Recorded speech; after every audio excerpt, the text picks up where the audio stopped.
very happy to announce that Adriana O'Sullivan is going to give our speeches and show this evening. She's originally from Holland, and she has a background in art. She's gardening in New England since 1980. She has been a member of the Sharon Garden Club since 1992 and is active in many beautifications in the town of Sharon. Adriana is past president of the Sharon Garden Club, also an active Garden Federation of Massachusetts, and served as chairman of the Gardening Study School and chairman of Horticulture and of the Garden Consultants Council and Landscape Design Council and South Shore District Director. She's very well. So I'll turn it over to you and Thank you. go on with the show. Thank you very much. I understand that this microphone I'm wearing is not working in this room. It goes directly to the television. So if you can't hear what I'm saying, you're just going to have to watch it on TV. I'll try to speak up. If you cannot hear me, would you just wave at me and I'll know what you mean, okay? My program today is 30 plants that pay the rent. Now, there's actually no money involved with this. These are going to be plants that will grow very well in our climate here, that are very drought tolerant, that are very low maintenance, that will offer us several seasons of interest. And if all these things are happening in your garden, that will make your work a whole lot easier. And you will have all this extra time that you can do something else. And time is money. So that's how I got to this title. I have divided this up into 10 perennials, 10 shrubs, and 10 trees. Feel free to ask me anything, anytime. Oh, already? Yeah, it's not a question about your program. It's just, do you have a handout? Do I have a handout? There will be I will email a handout to your president, and she will email it to you. Okay? But you still may want to take some notes for something that you like especially. So here we go. And the first plant on my list is the lady's mantle. And probably everyone here already has lady mantles in their garden. But I will try to show you different ways of using the plant material. And lady's mantle, I find, works very well as a ground cover. And it certainly looks a whole lot better than a pile of mulch on your garden bed. So it prefers part shade, part sun, but once established, it will self-seed a bit. It will appear in the sun, and you can just leave it there. Anything that self-seeds anywhere will probably do well, and you should just leave it alone. It starts to come up very early in the season, and it just starts to grow slowly but surely. It has these beautiful cloak-like foliage, and something very special about that is when you have had a little bit of rain or maybe a dew, a drop will sit on that leaf and it will look like a diamond. It just, glistens, and it's almost so much fun to see after a rain shower. The plant keeps growing, and as you see here, it's getting taller, it's getting wider, and the buds of the flowers are starting to form. And here are the flowers. It's a fabulous color to have in your garden. It's a very brassy kind of yellow, but it works so well with everything that seems to be blooming or growing in the garden at that time. It blooms for a very, very long time. And if I call them, if they qualify for this program, they need to bloom for about 6 weeks. That's what I expect from them. Oh, yeah? You want one? If you like. Sorry. Would you? Got it. You're welcome. Sorry I'm late. Yeah, no, that's okay. You can leave it right there, down there. That's fine. There's still a little extra out here. Yeah. It's battery powered, but there's a plug there if it runs out. So. Okay, I'll be quick. Can everybody hear me now? Good, good. So it blooms for a very long time, and I would say about 6 to 8 weeks. And not until sometime in August do I walk through my garden and I say, oh my gosh, these look terrible. So I just yank them out. I go round and I see one of those stems that's all brown, I yank them out. I don't have time to go down on my knees and prune out every little stem that doesn't look that good anymore. I always pull out a little bit of the root at some point, and I try to pot that up for our plant sale. Do you have a plant sale? Oh, yes. Well, see, you need it. So it's a great plant to have, and you really will enjoy it. And it takes almost any kind of soil. It's very easy. That brings me to the spring flowering bulbs. And officially, of course, these are not perennials, but these are bulbs that return every year. And being from Holland, how can I not show you some of my favorite bulbs? Tulips, fabulous. I don't know about you here in Norfolk, but in Sharon, where I live, we have a lot of deer, and they love the tulips. So I don't get to plant many. However, when I do want something special, I put it in a pot, in a nice big pot, and I keep that close to the house. And if they dare come there, I'm going to do something. I don't know what, but I'll do something to them. So this way I can still have some of the tulips that I like. This is Apricot Beauty. It's one of my favorites. It's a medium-sized tulip. It blooms at the same time as a daffodil called Thalia. Thalia is a small white daffodil and is very fragrant, and they look just great together. Here is the daffodils. Every part of a daffodil is poisonous to wildlife. Not that it will kill them or anything, they just won't go near it. If they come too close, they just don't like the smell of it. They don't like the bulb, they don't like the green stems, they don't like the flower. So, and the daffodils look very, very natural, and especially since you are in a very wooded area, many of you will have a garden that abuts the woods, and have to find a transition to come out of the woods into the garden. This is a really fun bulb to grow, CAMASSIA. It's a native bulb, and as anybody here are you growing this? You have to grow this one. It blooms just a little bit after the daffodils and the tulips, and it has a nice 2-foot stem, and then it has these plumes of flower that start to bloom from the bottom up, and then it just keeps going and going and going. It also is very easy to transplant these bulbs. I started with 2 groupings, and within 2 years I had big areas. So I start digging. I hope that's not me. And I start digging from the outside of the plant, and I put those someplace else. So you don't have to buy that many, and you can transplant them easily, leave some in place, take some out for another spot. Allium, sometimes we forget about allium because they don't bloom usually until June.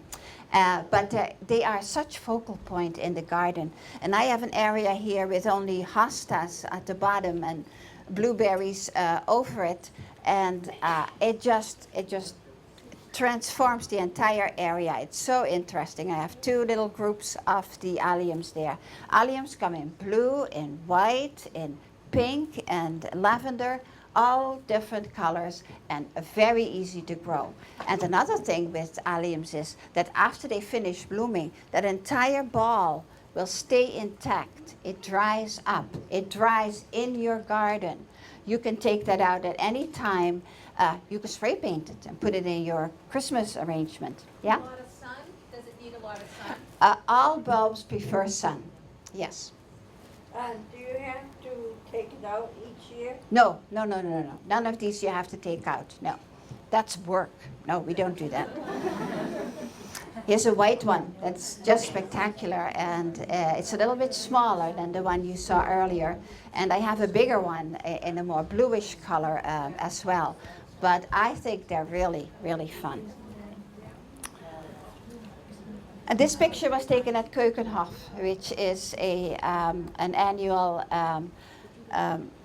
spring bulb, spring flowering bulbs in the Netherlands. It's a different exhibit every year. It takes place every year. It's at the same location, and it is just spectacular. Look at the background, the purple grape hyacinths, and how they work with these tulips. Now, in these gardens, they don't have to be a perennial garden. They just take out everything afterwards. In our garden, we may take some of those purple grape hyacinths and put them next to plants that bloom at the same time. And that really will make your garden more interesting because you are now combining plants, combining colors. And I always like to make a vignette of my plantings with at least 3 different plants or 5 different plants together. And then I try to repeat that, or part of it I repeat here and there throughout the garden. And it makes your garden very interesting. Clematis is my next plant. And well, you can see how it pays the rent. It's huge, it looks very tropical, and it is just spectacular. They're very easy to grow, except they're a little bit slow starters. You plant a new clematis and it may not do much for you, but 1 or 2 blooms for the first 1 or 2 years. But I think by the 3rd year, 4th year, then it really starts to grow and develop and you will get more flowers on there. And a little bit of help to make them bloom is a little bit of lime at their feet. And you can do that spring or fall anytime you like. 2 different clematis. I don't know which purple one that is, but there's quite a few different ones. This clematis on the left, do you know that one? Sweet autumn. Yes. Trick question. It's not sweet autumn clematis. I have a picture of that coming up. This is called Clematis recta, R-E-C-T-A. It doesn't climb very far. It only grows to about this tall, but it grows in the shape of a column. And I grow it on a column, a frame of pipes. And it's extremely fragrant, and it blooms in June. And that's a really, really nice time. All that new stuff is coming out. And the sweet autumn clematis right here, that is blooming right now. And I think it is beautiful. It just, likes to go everywhere. So I let it go in some trees, I let it go in some shrubs. Sometimes I just yank it out because it's not supposed to be there. And but most of the time I don't mind if it goes just rambling around places. I don't have that much blooming right now. So, and this is a very crisp white color. So a lot of varieties, a lot of colors, a lot of sizes, a lot of choices with the clematis. This is a very simple little plant. This is called Euphorbia polychroma, or cushion spurge. Is anyone growing this plant? Yes, several of you do, and you all should. It is such an easy plant to grow. It starts its cycle, well, it's usually April 1st. It seems on April 1st, then the soil starts to warm up, and when the sun is shining, and it just warms up the area so quickly, and this starts to take off right away. Just like, for instance, sedum autumn joy. You have to clean that up before the end of March, because I swear, April 1st, it starts to grow. And it has this little rosette. This has pretty much a little rosette, but it's not as fleshy as the sedum autumn joy. This grows into a cushion-shaped plant. It grows maybe 15, 18 inches tall. It likes sun. It will self-seed a bit. It will kind of, jump around. But this is also a very good plant to pot up for your garden club. Here it is self-seeded at the foot of my mailbox, I think, with a hook around next to it. And what a great color combination that is. Yeah, here it's at my mailbox.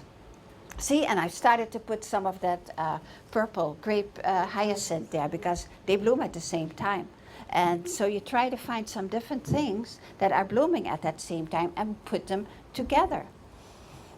And those little balls that you see, the pink balls, those are the seed heads. And once they're ripe, they just, jump out and if you're lucky, you get a new plant, and usually you do. In fall, you don't have to do any cutback. There's no weeding, there's no cutting back. You just leave it the way it is. And you only cut it back once a year, and this is after the first frost. This thing is gone. It will just be dead. You can cut everything off down to the ground, and it will start to grow again in April from that little center point. Sometimes I don't quite get to it, and then I quickly, try to get it out of. I tried to break off the branches with my hand. That's easier for me than clippers to cut it back. So it's only once a year that you have to do anything to this plant. So I think that pays the rent. This is a cultivar named Bonfire. Isn't that beautiful? It is spectacular, except there is one little problem with it. Sometimes, if it's not quite as brilliant as this one here, it looks kind of brownish. And it may look like mulch. And I find that, I don't think that plant does anything in that location. So I moved it away. Either that or I have to stop mulching. I don't know. But this is a new garden that still had to be mulched. But you can see the purpley leaves there. But all the flowers, and these are actually not flowers, these are technically bracts that are so brilliant yellow. And there's no deadheading on this either. Once a year, cut it back, either when it's finished, when the frost comes around, or early in spring. And there's a lot to do early spring, so you may want to do some of those things in fall. Geranium Rozanne. This has become very popular in the last several years. There's a lot of different geraniums on the market, but this one is the easiest one, I think. It's a great color. I have them in the planters in the center of town in Sharon. I have them at the police station. There's a little garden in front of the police station. And every time I drive by, that color stands out. And I have some other plants like Moonbeam Coreopsis that I put with it, and I have the Euphorbia for early bloom, knockout roses, and there's a very small garden. If you ever drive through South Main Street in Sharon, it's called the Garden of Courage, and it was the idea of a group of people who support people that suffer domestic violence. And they have hotlines and places like that. And they saw a little garden in front of a police station. And the police is usually the first people who come to the places where they get called to. And so we made a little garden there. They called it the Garden of Courage, which I think is very nice. But this one I've been planting for several years now, and I'm very, very happy with it. Here it is in the planters in the center of Sharon. There's two of those almost triangular planters. And you see the knockout rose on the right. You see Geranium Rozanne on the left there. And I've put several more in there this year. Another geranium that I really like is Geranium Bayakova. Now this is a bit of an oddball, because it's the only geranium I know that does not like sun at all. You can put this in the part sun, or you can put it in full shade. Part sun, it's the happiest. It blooms, very floriferous. But the flowers will stay on for about 6 weeks. Bayakova is a white flower with a little tint of the shell pink in there. And then there is a very warm color, warm pink, that is the same plant, but all of a sudden, one of them turned pink. And I thought I had found something special. I started a new cultivar.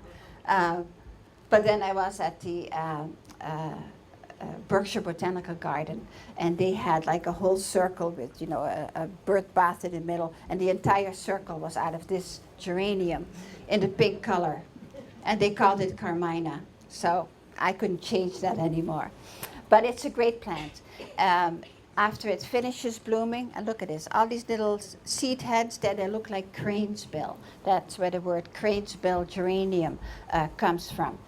But you don't have to cut those out at all, because if they're finished, when they're finished blooming, the foliage starts to grow more, gets a little bigger, gets a little higher. It obscures all of the seed heads, and you don't have to do anything. And then in the fall, it turns a beautiful color like maroon and pink and here. This is a ground cover. I use this as a ground cover, and you can put it anywhere in full shade. It does not flower as much in full shade as it does in part sun, but still it's a fabulous plant. And to have this then in wintertime, you never need to mulch anything. But there is one thing you need to know. If you grow this plant, you may want to touch it. You may want to just put your hand through that, because it emits a very fresh apple scent. And sometimes when I'm working right nearby and, must have touched something and I smell that, then, I know where it came from. Also very easy to transplant. You don't have to dig anything. They don't really have roots. They have corms. And corms are like maybe the size of my pinky, and they can be this long, a foot more even. And they have these little buds on the sides. And if I want the plant to put someplace else, I just go under the whole thing and I grab one of those corms and I pull it out, and I will have, sometimes I have this much. I cut a piece off it because I don't need to plant that much. I do even plant it without any of the foliage on it because it has all those buds. And then I take a couple of the smaller ones, I put them together, and then I plant them someplace else. Also a great plant to take to the plant sale. This is probably my very favorite perennial, Helleborus orientalis. Now, who couldn't like a plant like that? It looks that shiny with those beautiful leaves most of the year. It blooms in winter. And so this is what it is most of the summer, from the midsummer until, I think this year it bloomed in the middle of February. Sometimes it is March. And there you see a plant that has, is blooming, and there you see the old foliage, and the old foliage will completely die back, and it'll lay down on the, you can cut it away if you like, and then you only see the flowers on there. And here you see a picture of, I cut out the old leaves, just to make it look prettier for you. And it has the beautiful white flowers, and then you see the fresh green. Those are the new leaves that are coming out. And they will keep growing and growing and growing until the flowers, well, they stay on at least 4 months. Yeah, they really do. And they may not be as fresh and bright as they are right here. I think I have a picture of, there. This one is, look how big the leaves are by now. And look at the bottom flower there, these pea pods. Those are the seeds in there. And as soon as those seeds are ripe, it'll just spit them all out. And they go quite a distance. And they really do, because I find them everywhere. And there's nothing as exciting as having a plant like that that is starting all kinds of little babies. It's amazing. I have tons and tons and tons of little babies around here. This is Helleborus orientalis. This is the white one. It also comes in pink and it comes in purple. But from the distance, when I look out my kitchen window, it's quite far away. And I can see the white when it's blooming, but I can see not the pink or the purple, although they are beautiful colors. Question? Sun, and how much sun, and what kind of soil? Well, my soil is very gravelly, and it's planted under hedge maples. Doesn't get any additional water. I have never seen in a book them say that this is a drought-tolerant plant, but I've been growing it for so long. The leaves, look at the leaves, they're very thick and waxy. They hold in their moisture. They don't lose much moisture at all. And like I said, the flowers, when the seeds have come out, then they kind of finish up and they disappear. Is it easy to split or divide one? Oh, no. No, you shouldn't do that. Oh, no, that would be a terrible thing to do. Wait till it has babies, and then the second year you can transplant them. I've never divided a Helleborus. I only take the new ones, the little ones. But it is a spectacular plant. It blooms for a very, very long time. Oh, this one's called banana cream pie. And I bought it 2 years ago in a tiny little pot in fall. It was October. I put it in the ground. I got 2 or 3 flowers the next winter. And then it kept going and going and going. And in the end, I had more than 12 flowers on that tiny little thing. Oh, look at it. That's it. That's the second. That's the spring or the winter after I planted it. I don't know how that happened. Banana cream pie is white, but it has some red freckles inside, and it's very pretty. Here are some of the pink ones, and I know they are spectacular. The black one on the far right bottom, that's a Helleborus niger, and Helleborus niger actually blooms earlier than Orientalis. But most of the time it's staying under the snow for us here. So it is beautiful, the pink, but if you do a pink one, then you should put it closer to a walkway or to your door so that you can see it better. This is another Helleborus still. This is Vitis. And this one has a very unusual foliage. And look at the strappy, star-like leaves. Also very thick and very waxy.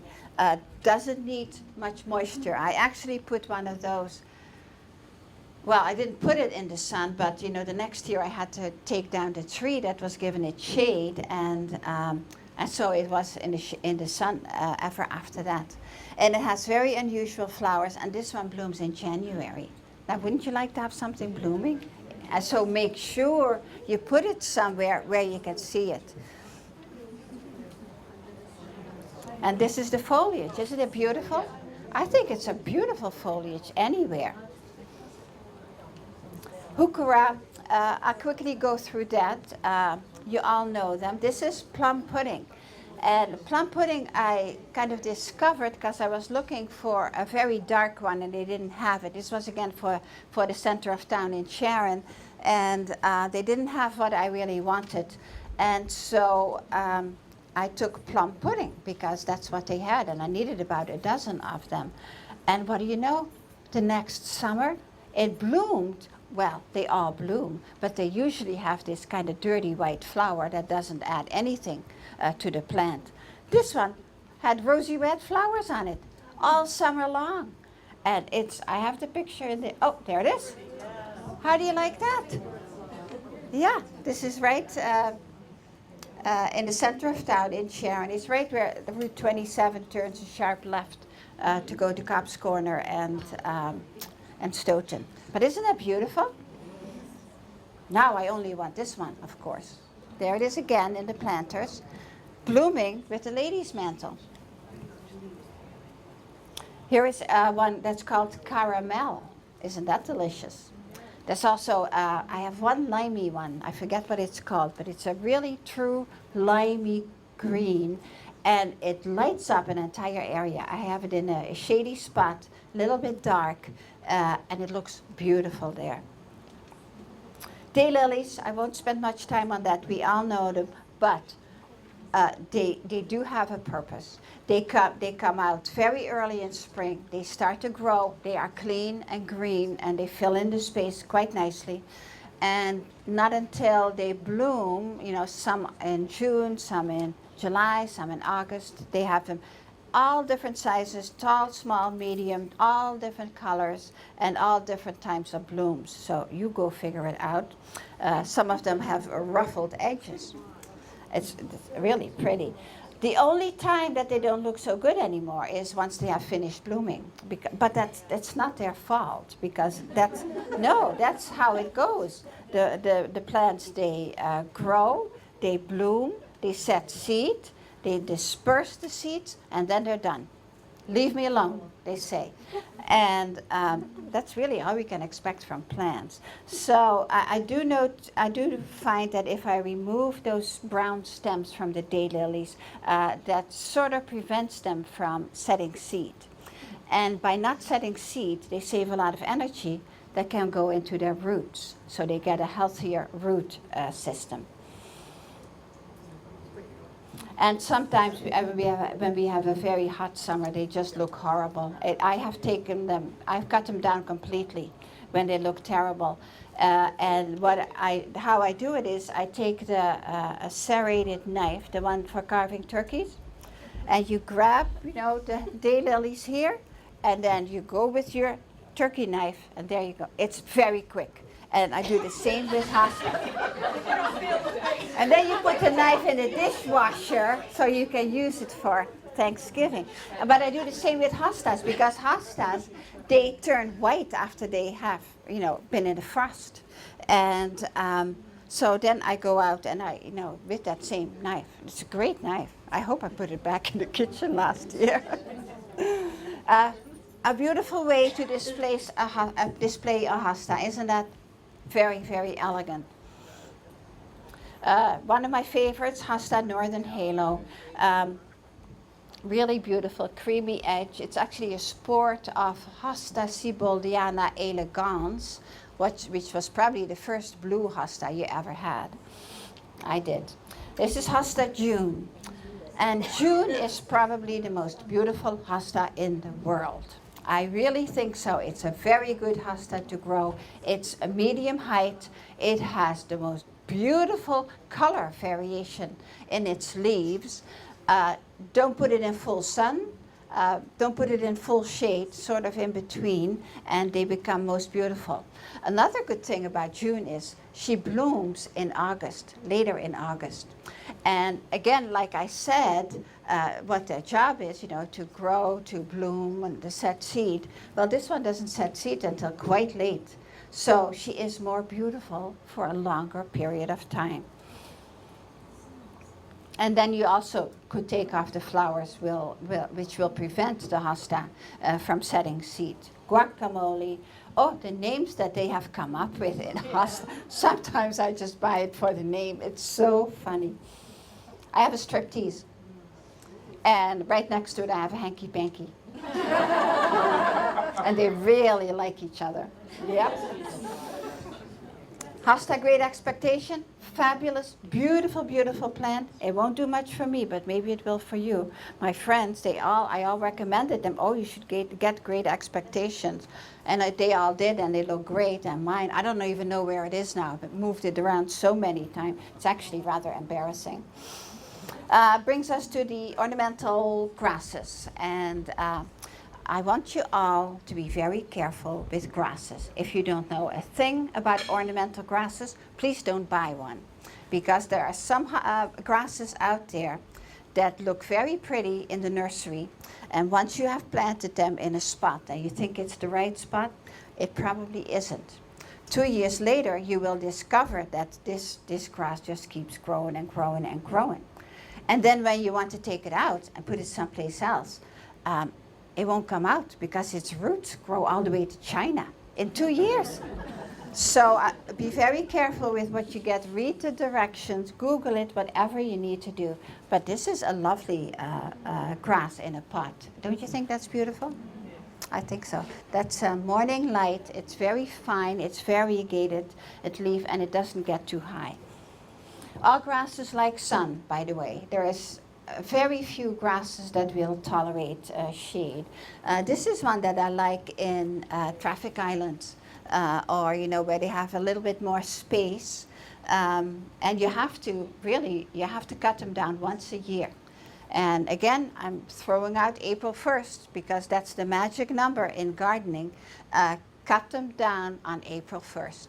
Because many of them will start growing quite early, and if you haven't cut back this big mass of grass, then you're going to cut out, when you cut it, you cut out the new growth. So April 1st, everybody cut down your grasses, please. Zebra grass is enormous. It's very, very high. Now, it's beautiful, and I love the yellow stripes in there, and I think the flowerscapes are gorgeous. But that's a focal point. This is not a grass that you're going to put 3 of them together or, a couple over there. This is really a focal point. It's very large. I have one, and this is the winter color. I leave it up, you know, until April 1st. And then several years ago, we had a very, very early ice storm in December, early December. And the whole plant had fallen down. It was all underground with snow on it. So I thought, oh, I really enjoy looking at it all winter long. And now it's flat. So I thought, well, one of these days I'll go out there and cut it back now. 2 days later, it's all back up again. Yeah, it was standing up and it stayed that way for the rest of the winter. So I'm very grateful for that. There is a little zebra, but it's not all that little. And it easily grows to 3 or 4 feet and quite wide too, as you can see here. I use this one at parking lots, parking strips, you know, a very, very dry area. Again, with the yellow stripe, it really catches the light. And I use it with a daylily, Happy Return. And that's a Nepeta that you see back there. And that Nepeta is, oh, I forget what it's called now, the cultivar. It's not on my list because it takes a bit of work, so I forgot. Here is a grass that's probably the only one I know that doesn't stay together.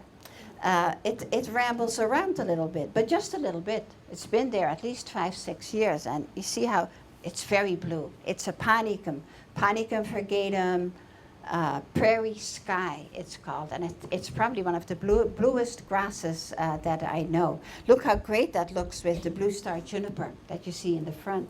Those are evergreen. They will stay blue all winter. And this is also a panicum. Panicum, most of them, they grow upright. This is what I put in the pots by my front door because I'm not doing petunias anymore. It's just too much work. They need too much water, all those annuals. I'm just not doing that anymore. And I loved the colors of this grass, Prairie Fire, and those are in the big planters now. And they look fabulous. It's beautiful, and they don't need a thing. They pay the rent. This is another Panicum virgatum that I have started to use a lot. I've probably been using it for about 4 or 5 years now, and it does really well. It's a little bit bolder than that Panicum Prairie Fire, but it has bluish green leaves and maroon foliage in there, both colors in that grass. Doesn't get too tall. I use it in perennial gardens as well, and it's really a very, very nice color. So these are my perennials. This is not a plant that pays the rent. You never know where it's going to be from year to year. Sometimes it even changes color on you. It's a rascal in the garden, but it is beautiful, isn't it? And I don't care where they will pop up or what they will do. I'll have those anyway. And I just put that in to let you know that please don't use just my plant list in your garden. It would be very boring if you all did that. When you have any preference, any special plants that you enjoy, even if they need a little bit more work, that is what makes your garden special. That is what puts your stamp on your garden. So we'll go to the shrubs, and this is probably the biggest shrub I can show you, the purple smoke bush. These are the flowerscapes, and this particular year they were absolutely beautiful. Normally I don't like them so much, but this was beautiful. I love the color of that Catinus. I love it with a little pink flowering spirea. I always seem to want some pink near that deep purple, and it's a very bold texture, so I like to have something frilly next to that. Here's a lime-colored one. So that heuchera I was talking about, the limey one, is this color. Isn't that beautiful? This is a shrub that is not that well known, but it's available anywhere in the nurseries around here. It's called Fothergilla major. It's a very large shrub. And sometimes it's good to have a large shrub because it takes up a lot of real estate, and you don't have to do as much work if you have this huge shrub there. That's, you know, only thing you have to do is keep it clean around there, rather than imagining 10 feet of, well, it's not going to be 10 feet of all perennials. That's much more work. The fall color is spectacular. It's really, this is the way it is. And it is a shrub that that holds on to its leaves longer than any other plant that I know, except for a tree that's a lot like it. And it will be the last color that you see in your garden for a while, and because it keeps its leaves until Thanksgiving. Question? Sunny location for that? This one's in between. Okay. This one is really, you can put it at the edge of the woods. It makes a beautiful transition from the woods into the garden. This is one of those plants you could use for that. It also is available in cultivars that are smaller, and they're called Fothergilla gardeniae, and there's a blue one and there's some different ones. So it doesn't have to be this big one. You can get smaller ones too. This is its flower in May. Isn't that beautiful? And fragrant as well. Witch hazel, which is actually related to that Fothergilla that you just saw. And this is Gelina, and she has a decent fall color, but she has more than that. This is a summer for a witch hazel. That's respectable. Gelina is a sister of Arnold's Promise, and they both grow in a very triangular way. And I have it in a little raised bed between the house and the garage, and it fits really, really well in there. But the reason that I love it so much is because it blooms in a coppery orange color. This is really, and it blooms in February usually. I have a lot of things that bloom in the middle of winter, and it's a lot of fun. So this is a very beautiful color. I think this is one of the most beautiful witch hazels. Here you can see it, that snow on the ground, so you know it's cold, yeah. What was the second name on that, please, again? Witch hazel? Hamamelis ex intermedia. I don't have it in there. Thank you. Hamamelis ex intermedium Gelina, J-E. Here it is in the snow. And when it gets very cold, it will kind of curl up its little, you know, these little furly things, flowers. And then when the sun comes out the next day, then they unfurl and they look much fuller. They do eventually turn kind of yellow, in between orange and yellow. But for many, many weeks, they are spectacular in that coppery orange. See, I can't get enough of that.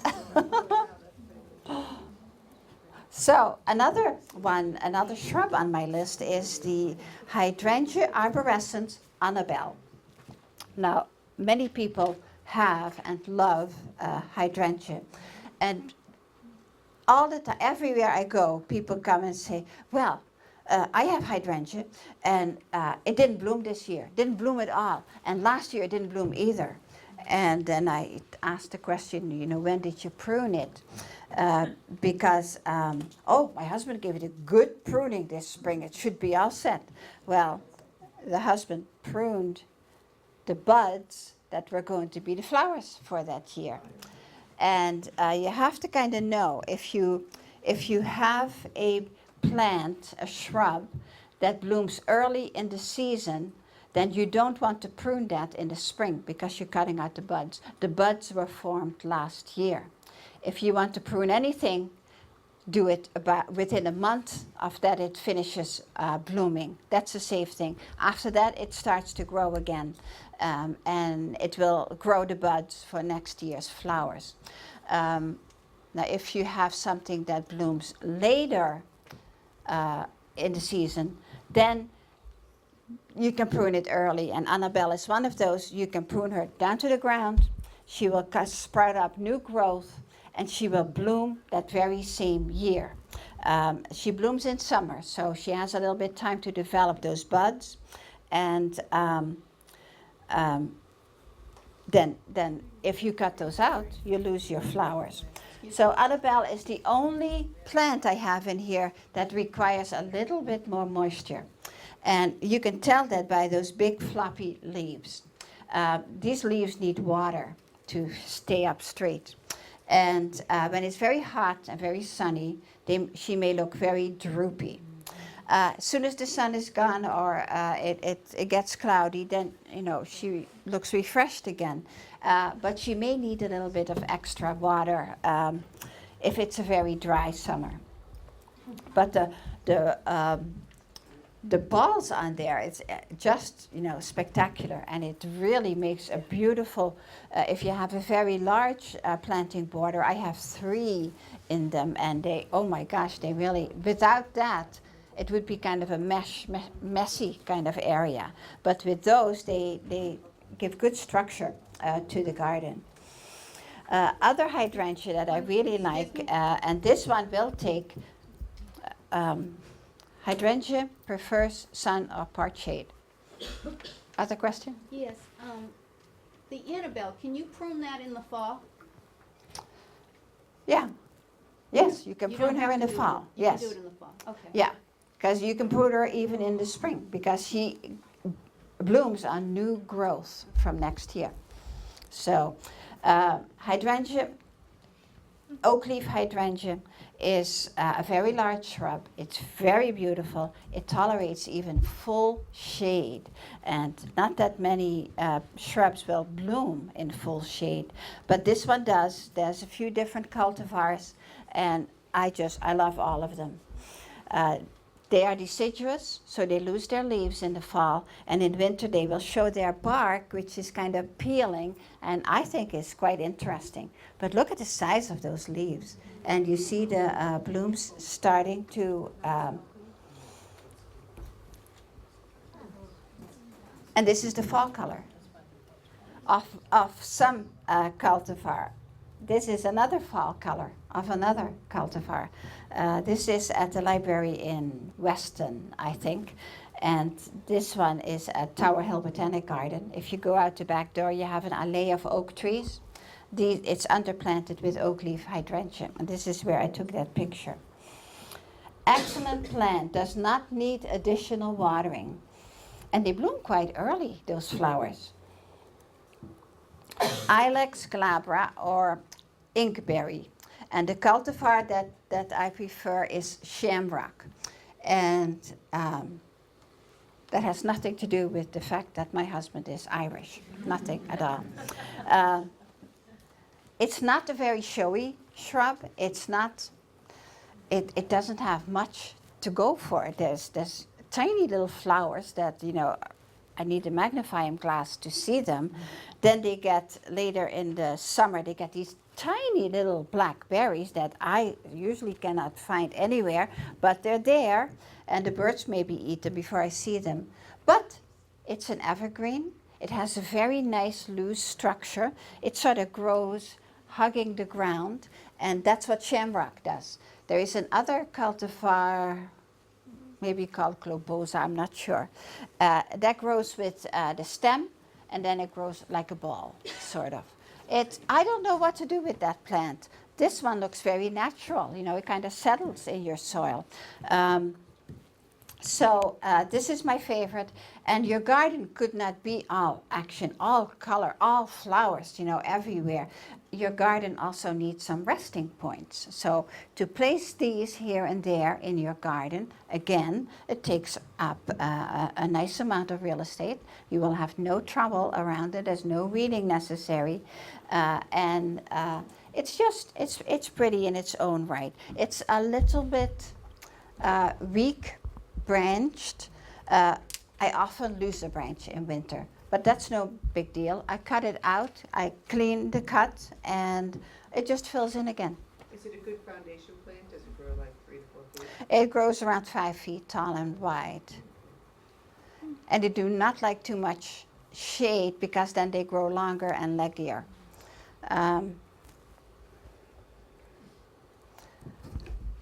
NINEBARK. Who's growing a NINEBARK? Nobody? One person? Two people? That's all? NINEBARK is one of the easiest shrubs to grow. I don't know anyone who ever killed a NINEBARK. Honestly.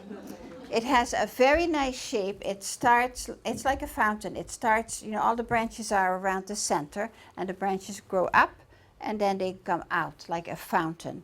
This one's quite tall. This one's Diabolo. I think it's 10 feet tall and wide. It's very black. In summertime, I don't like it so much. But this was the first one they came out with that was a purpley color, so I had to have it. Here it is blooming. It's a pretty picture. It's not all that interesting, that flower. It really isn't. But there's other varieties out that are a little bit smaller. One of them is Center Glow, that actually has kind of a glowy center in the leaf, almost limey green, and then it's the maroon around it. There's Summer Wine. That's another one that doesn't get quite as big as Diabolo, but a really, really easy plant to grow. And I'm kind of dying to have an opportunity to grow it as a hedge along a driveway or so. Leave maybe 2 feet and then a hedge of those. I'd love to do that. Anybody wants a NINEBARK hedge? Montgomery Blue Spruce. This is a spruce, and it's a shrub. It's very beautiful. You saw it earlier in the pictures I had of the in center of town. I have one in each of those planters. They also kind of hug the ground, and they grow in the shape of a boulder. So they look very, very natural. Here it is in the planters. Isn't that nice and blue? In summer, it kind of blends in with all the colors that are in the garden. But in winter, it really stands out, that steely, steely blue. Here are just the new noodles just came out. Isn't that pretty?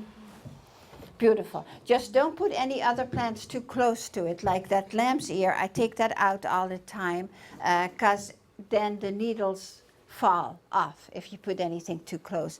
That little ground phlox, that can go. It won't go under the tree, under the shrub anyway, because it likes the sun. So that stays around it. But I think that, and again, this shrub is a focal point.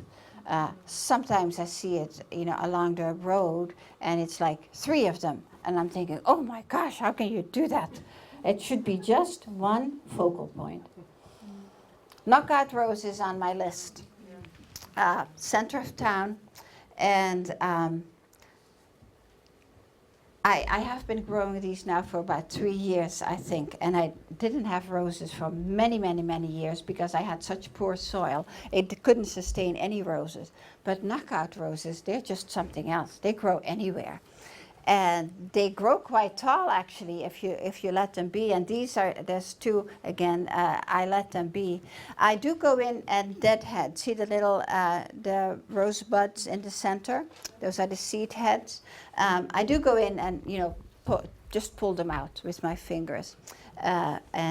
Because I believe that the new buds come quicker if you do that. But, oh my gosh, it looks so beautiful right now. And last year, it bloomed until frost, really. And frost last year didn't come till the end of October. So it's really spectacular. Like I said, very easy to grow. It comes in red, it comes in white. This is the pink. There may be a few more varieties, but they're well worth planting. You will not regret that. There it is again. Yeah, this is one of those planters. You can pretty much see it now. And then there's another one going this way. And it's kind of at the corner of the street. 27 is on the right, and then it turns right if you come from Cobb's Corner. And it's his main street through here.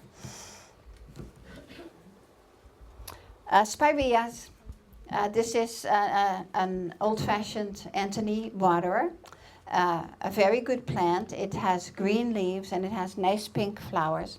The spireas are very, very easy to grow. They are very drought tolerant, and there's many different varieties. But this is the one that I have fallen in love with a couple of years ago. It is Spirea thunbergii ogon. And I got a piece of this in the regular green color from someone in my garden club. Well, someone had died, and her sister-in-law is also in the club, and she let me and another person, you know, who do all the work, she let us go in the garden and dig up some things for the plant sale, and we could take something for ourselves too. So I took that, because I didn't know what it was, and I really couldn't figure it out for several years. And then finally, when I did figure out, then I researched it, and I found out that it also came in yellow, and the Ogon means the yellow color in there. Yellow mellow, they sometimes call it too. But I use this one a lot. Look at this color. Isn't that spectacular? And it's so much fun. It's brightest in spring. In late summer, it starts to get a little bit duller. But all colored foliage plants do that. The maroons are not as bright anymore. The blues are not as blue anymore later in the season. But this... it blooms before the leaves come out, and it blooms in April. April 1st till April 31st, honestly. Or is it April 30th? What's the last day in April? Okay. But you see the little green spots in there?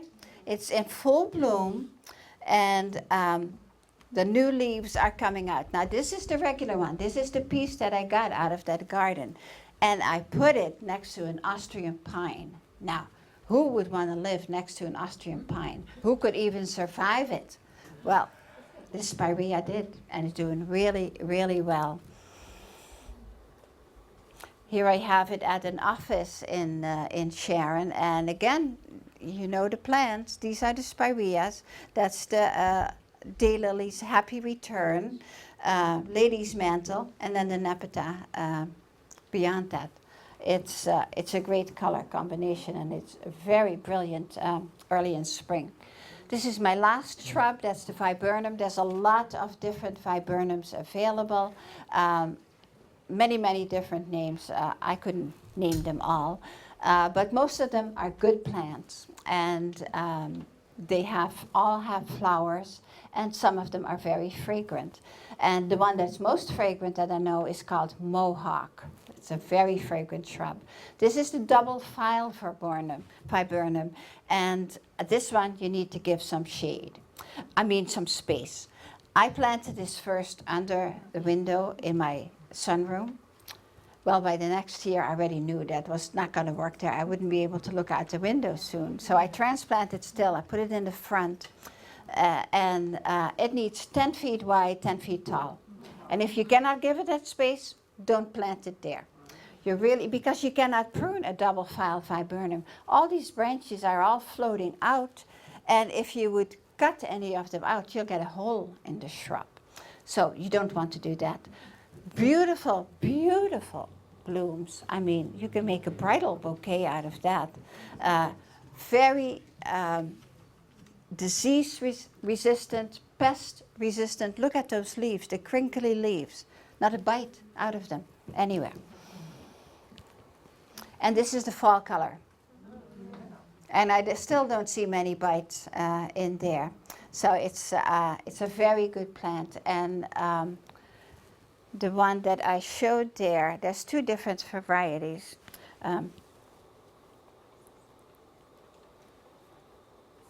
Mauricii. Viburnum plicatum tomentosum mauricii. If you remember that name, then you will get this cultivar. So that takes us to the trees, 10 trees to go. And this is my favorite tree of all times. And you will find it wherever I've been in Sharon, all along South Main Street. There's two in the one in each planter, one across the street. There's 3 in front of Town Hall with plantings. Then I have residential plantings, and those people also have to have an Acergryzium. Almost everywhere I go, I plant an Acergryzium. It's considered a small tree, which will be growing to about 30 feet tall. It has a beautiful cinnamon-colored peeling bark that is just spectacular. And I like my acergyriums to be very airy, not to be too dense, not to have too many branches. The thing is, if you buy something in a good size, then they have been tip pruned and they double, then every branch will turn into 2. And then they tip prune that again, and then those 2 become 4 here and 4 there. And you cannot see the branches of that beautiful tree anymore. So I tend to buy them kind of small, maybe 6 to 8 feet tall.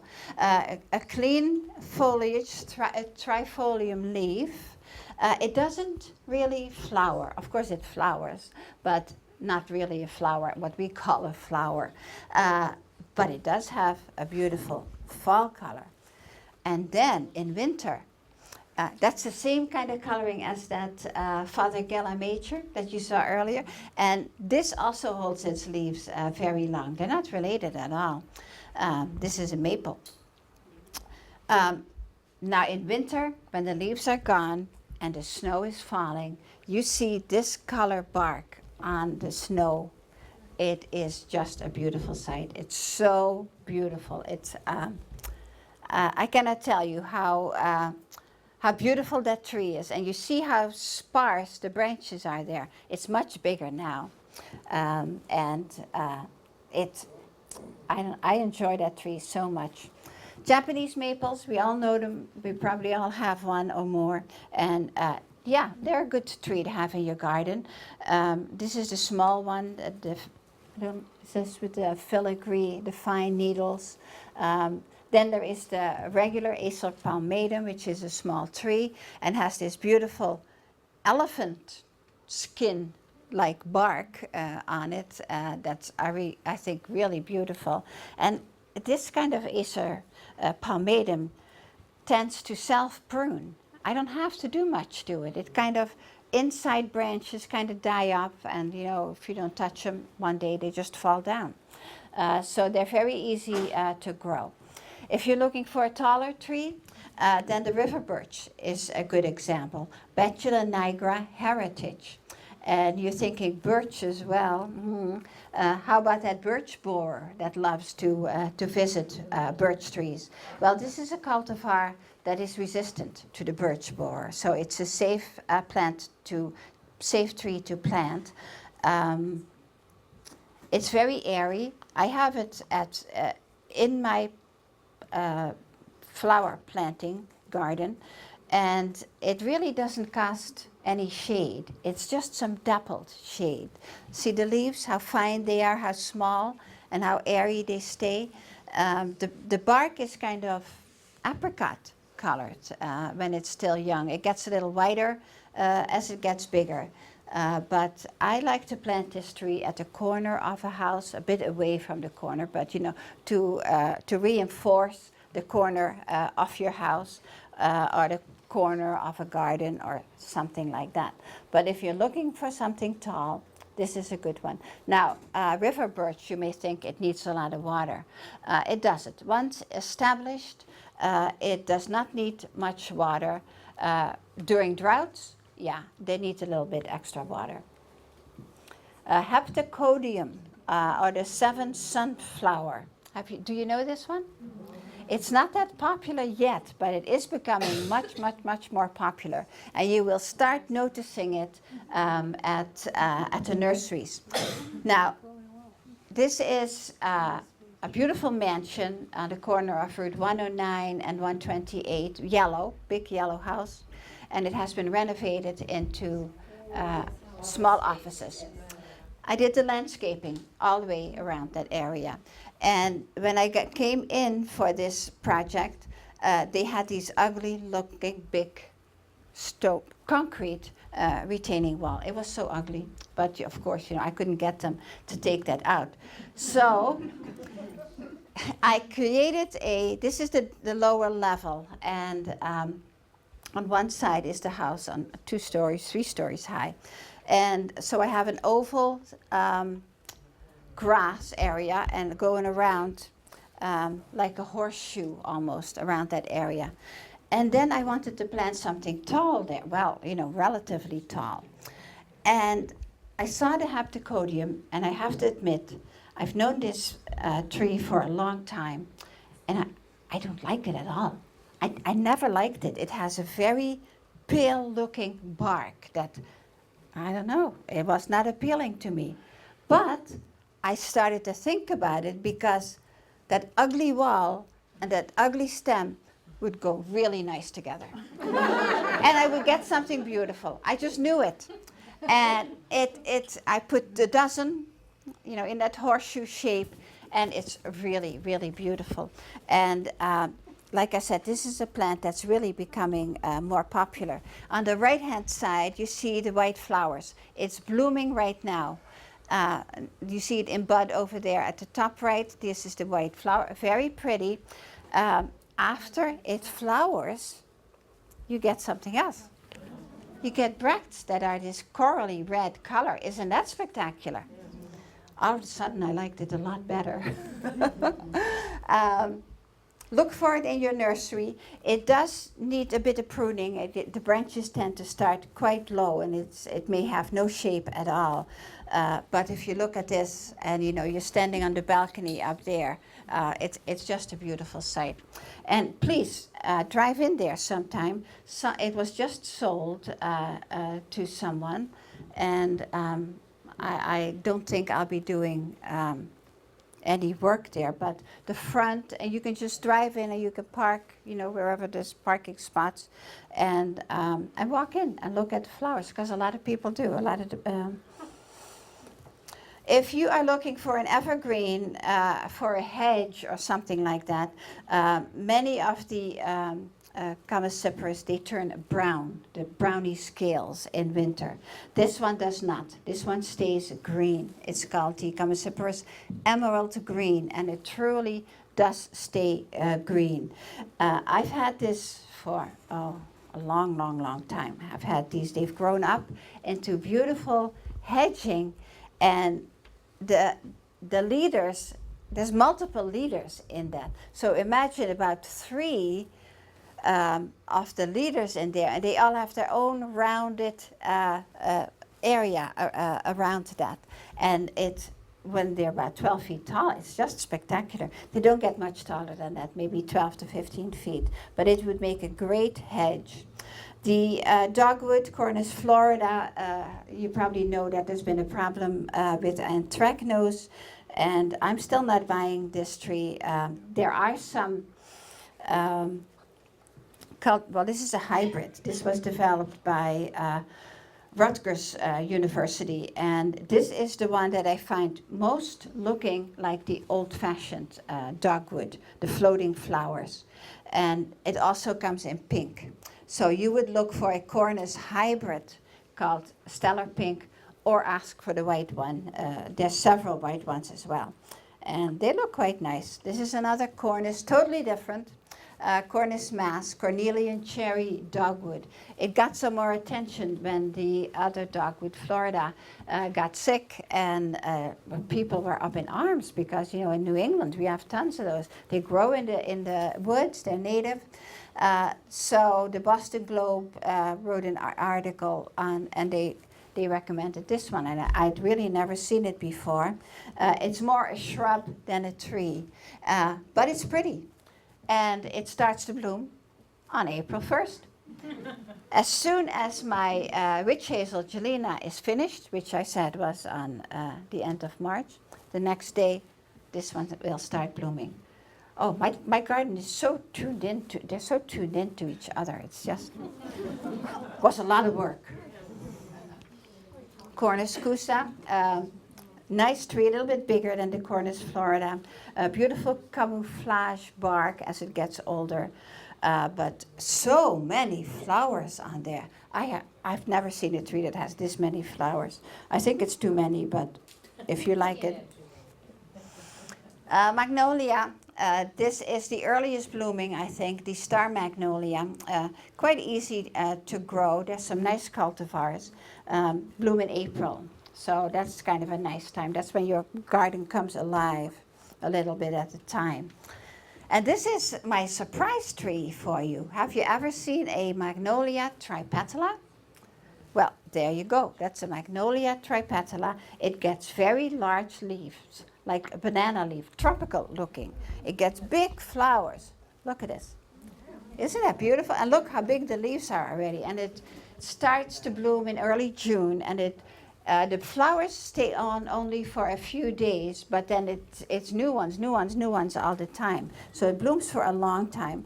The leaves keep growing, and look at this flower. Isn't that spectacular? It really is, and it's fragrant as well. Now, keep an eye on that seed head that you see. That's a bit pink inside. Gonna get a big surprise.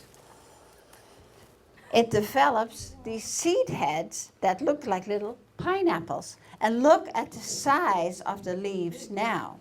Now this was in August. It's already past this stage right now. Right now, you're not gonna believe it. I was gonna take a new picture today because the one I have is not that great. But anyway, surprise, they turn hot pink. And that's what's going on right now in this tree in my garden. Isn't that beautiful? And there's no trick to grow in it. Tower Hill Botanic Garden planted a whole lot of them at the edge of their woods, kind of as a transition. And they do very well there. They're much colder there than we are here. This is a native tree, Oxydendrum, sourwood. I have difficulty to get it established, but most of the trees I buy are kind of small, and they do have some, they tend to have some winter dieback. And you know, for many years, I may have had it already 10 years, I'm not sure. But I cut out the, that one is mine actually. I cut out the dead wood and I say, no, you're going to do better this year. But it doesn't. And then the next spring there's again dead wood. And last year I had it with it. My friends had the same problem and they already took it out. But I said, okay, now you're not gonna come out. You're gonna go through the winter. I don't care what you do whatever you want. I'm not talking to you anymore. Just we'll see you in another 10 years and see what happened to you. So that's called tough love in the garden. It's a beautiful tree. It has a very beautiful fall color, and that's the flowers. They still look like flowers while it has changed colors. And then once the leaves fall off, then the flowers turn brown. And if you go for walks in the woods, you may see groves of this tree. They're very tall and narrow in nature. They tend to grow together, so they have to fight for the light, and they keep growing and try to be the highest one. And you can see that from a distance because they have these trusses, these brown trusses in the trees. It's just so exciting when I see that. But I'm not having a whole lot of luck with that tree, but I had to tell you about that tree anyway. Another evergreen, the umbrella pine. This is not something you use for a hedge. This is a focal point. This has large whorls of beautiful pine needles that is very much prized by floral designers. And we had a lady in the Sharon Garden Club. She's very good at floral designs. And she put one of these trees next to her kitchen door so she could just pop right out in winter, and cut a piece off. Well, for the last 10 years that she lived, she couldn't get out the kitchen door anymore.